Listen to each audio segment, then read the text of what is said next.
Israel iron dome అంటే శత్రువుల నుండి వచ్చేటట్టు యుద్ధ విమానాలు కావచ్చు, లేకపోతే మిస్సైల్స్ కావచ్చు, ఇట్లాంటి వాటిని ముందుగా పసిగట్టి సిగ్నల్ ఇక్కడ ఇస్తే దీంట్లో ఉన్నటువంటి యాంటీ మిస్సైల్స్, ఎయిర్క్రాఫ్ట్ మిస్సైల్స్ కావచ్చు, యాంటీ మిస్సైల్స్ కావచ్చు, వెళ్ళి వాటిని దారిలో నియంత్రించి పేల్చేస్తాయి. అదే ఎయిర్ డిఫెన్స్ సిస్టమ్స్. అవి పెద్ద ఎత్తునే వాడుతుంటుంది. ఐరన్ డోమ్ అంటారు దాన్ని, ఎందుకంటే అది 3 దశల్లో ఉంటుంది. దాన్ని కూడా అధిగమించి రాగలిగినటువంటి స్థాయిని మొన్న ఇరాన్ చూపించింది. 10% చోట్ల లూప్ హోల్స్ కనిపించినాయి.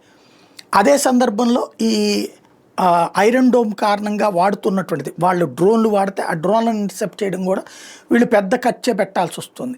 అట్లా కాకుండా తక్కువ ఖర్చుతో ఎక్కువ విధ్వంసం జరగాలి, ఇజ్రాయెల్ డిఫెన్స్ రక్షణకి కీలక ప్రాధాన్యం అని చెప్పి ప్లాన్ చేసినటువంటి వాళ్ళ సైంటిస్టులు కనిపెట్టినటువంటిదే కొత్త laser defence system. Effective and battle tested కూడా ఇది.